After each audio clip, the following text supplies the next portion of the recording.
presentándole lo que es el tema de John Locke y el empirismo. Estamos aquí con el filósofo Mario Jaime. ¿Qué tal?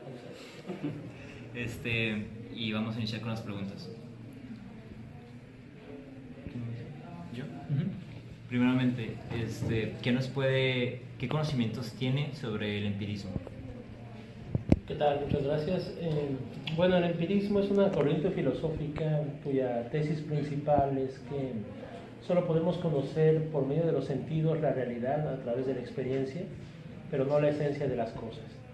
Y filósofos más destacados que se adscriben a esta escuela empirista han sido John Locke, Berkeley, por ejemplo, el mismo David Hume de una manera ya más escéptica, y este pensamiento fue muy importante porque es el antecedente de la crítica kantiana, la crítica de Immanuel Kant, que va a terminar de separar la metafísica de la ciencia, y en general eso es el empirismo.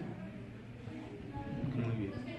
¿Cómo cree usted que se aplica esto hoy en día? ¿Se aplica en alguna ciencia en especial? Y si John Locke fue alguien que hizo que la gente estudiara eso, o sea, si fue muy influyente en el conocimiento, la manera de aprender. Sí, los empiristas fueron bastante influyentes, sobre todo en el pensamiento racional del siglo XVII y XVIII, que posteriormente dio lugar al positivismo del siglo XIX. En especial, John Locke fue un hombre adscrito a la Revolución Inglesa de 1688. Él estuvo exiliado de Inglaterra. Cuando triunfa la Revolución regresa, y entonces toda su filosofía, su doctrina se adscribe a la libertad, ¿no? Que le quita el poder al rey como un monarca elegido por Dios.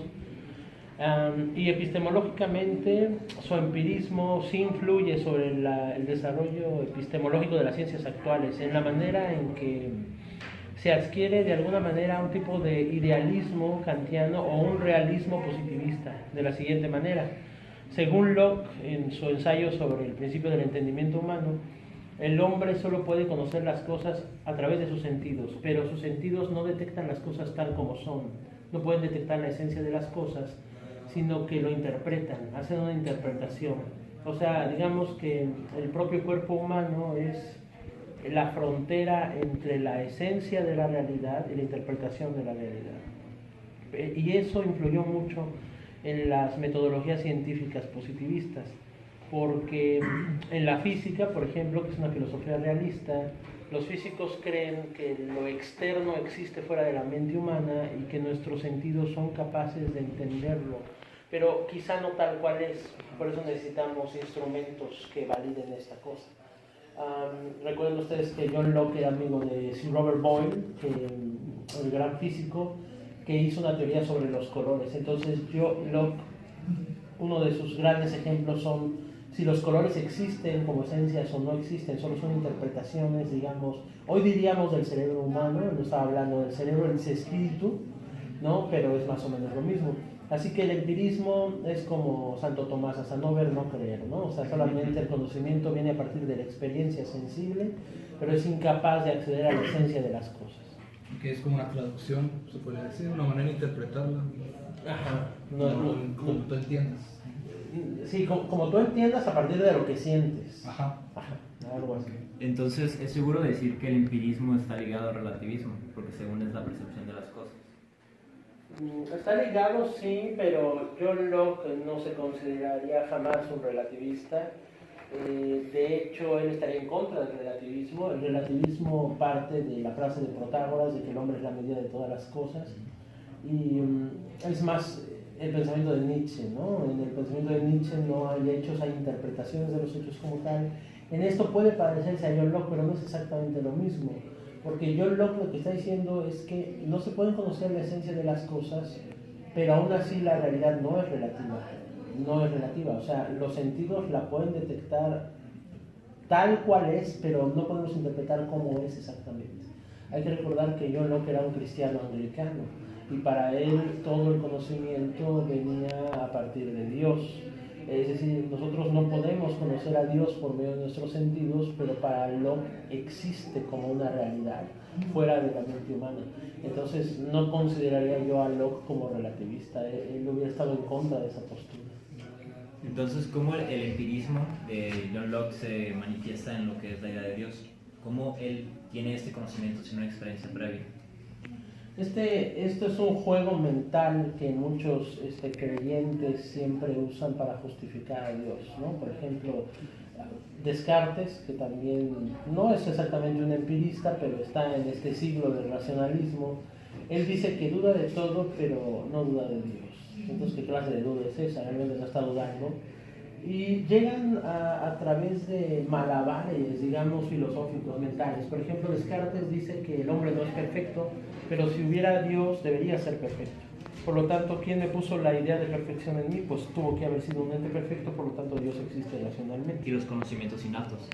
Sí, yo lo que estaba en contra de los conocimientos innatos, realmente para él los humanos no nacemos con ideas preconcebidas, sino que vamos a desarrollar nuestras ideas y racionalismo a través de la experiencia, ¿no? Conforme nuestra razón nos las va dictando, pero esa misma razón es capaz de no de conocer a Dios como esencia, sino a entender que Dios debe de existir.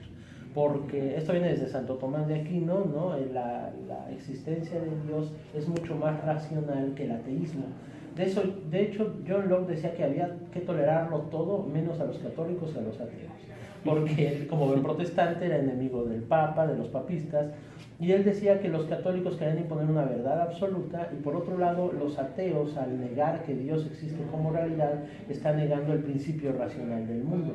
De hecho, para los racionalistas, no es que se puede demostrar que Dios exista materialmente, sino que se puede demostrar que Dios existe racionalmente. Es decir, no es que Dios exista, es que Dios debe existir a fuerzas si el mundo es racional. ¿Sí? Hablando de las ideas innatas, leí una frase de John Locke que decía, supuestamente la mente es un lienzo en blanco, sin nada escrito. Así es. Entonces, ¿cómo se supone que adquieres esas ideas a partir de las ideas innatas? Esa es quizá la frase más famosa de Locke en cuanto a su libro. Es como si la mente humana fuera una tabula rasa que se va llenando mediante la experiencia, al no haber ideas innatas. Él no lo puede explicar muy bien de manera científica, evidentemente tiene que hacer malabares filosóficos para decir que estas experiencias la propia mente las va interpretando hasta llenar un espíritu, ¿no? Ahora, tu pregunta es, ¿cómo puede haber esto a partir de, si no hay ideas innatas? ¿Esa es tu pregunta? Pues es un problema que yo se enfrentó pero no se puede resolver. Ahora hay una polémica, pero esa polémica ya llega a la neurobiología, que es algo que yo no podía conocer. O sea, ahora conocemos que el cerebro está integrado por neuronas descubiertas en el siglo XIX, y todavía hay dos escuelas, por ejemplo la de Noam Chomsky, que piensa que no solamente hay ideas innatas, sino que tenemos una memoria genética, ¿no? Una capacidad lingüística ya genética, y por lo tanto conservamos diversos memes en los genes, memes culturales, un folclore innato, y otros que dicen que sí, la capacidad ya está genéticamente, pero sí la experiencia nos va dictando qué pensar por medio de la razón. Para Locke era un lienzo en blanco y punto, una tábula rasa que se va llenando, ¿no? Pero no podía explicarlo científicamente, evidentemente. Hablando entonces de un previo conocimiento genético, como lo mencionó usted, se podría decir que dentro del empirismo, con base a los sentidos, podemos más bien que descubrir, recordar cosas que ya están dentro de nuestra mente. No, porque justamente John Locke defendía lo contrario, ¿no? Eso es la noción actual de ciertas escuelas como la de Noam Chomsky, de que tenemos una memoria genética que viene desde nuestros ancestros, pero John Locke estaría en contra de esa postura. Para el empirismo no, son los propios sentidos en tu propia vida los que determinan lo que vas pensando. Entonces, podemos decir que Chomsky va más de acuerdo hacia las doctrinas que eran socráticas, y Locke va más hacia lo aristotélico. No, ninguna de las aseveraciones es correcta.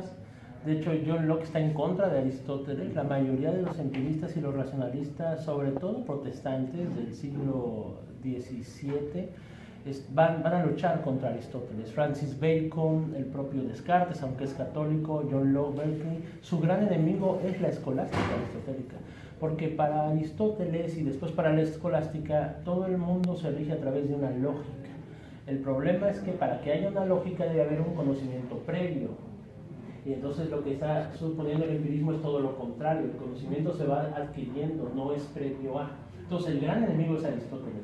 Y en cuanto a Chomsky, no es socrático, sino que Chomsky sigue una línea de pensamiento, digamos, neurobiológica, un poco más materialista, pero con un sentido de que la mente humana es como un consciente universal, como un inconsciente universal junguiano, ¿no? Por ejemplo, que vamos recortando cosas a través del tiempo, a través de generaciones. Yo, en una lectura, cuando estuve leyendo sobre el tema, decía que se le consideraba más político que filósofo. O sea, ¿esto puede influir en la manera que él decía las cosas como pensaba? Tiene que ver con sus obras, porque las principales obras de Locke en su tiempo y que causaron mucho revuelo fueron las políticas, porque era una época de convulsión en Inglaterra, acaban de decapitar al rey, ¿no? Cromwell estaba invadiendo Irlanda, y estaba la gran polémica entre si los dioses eran escogidos por Dios, o realmente, los reyes, perdón, eran escogidos por Dios, o si los reyes deberían servir a la nación. La idea de John Locke es que un rey era un humano, no era escogido por Dios, y que debía servir a la nación. Incluso la nación tenía derecho a quitarlo del trono, a bajarlo del trono, como hicieron con el rey Carlos y lo decapitaron. Entonces, por eso a Locke, en el mundo anglosajón, ha sido considerado más como filósofo de la política, pero por la coyuntura que le tocó vivir.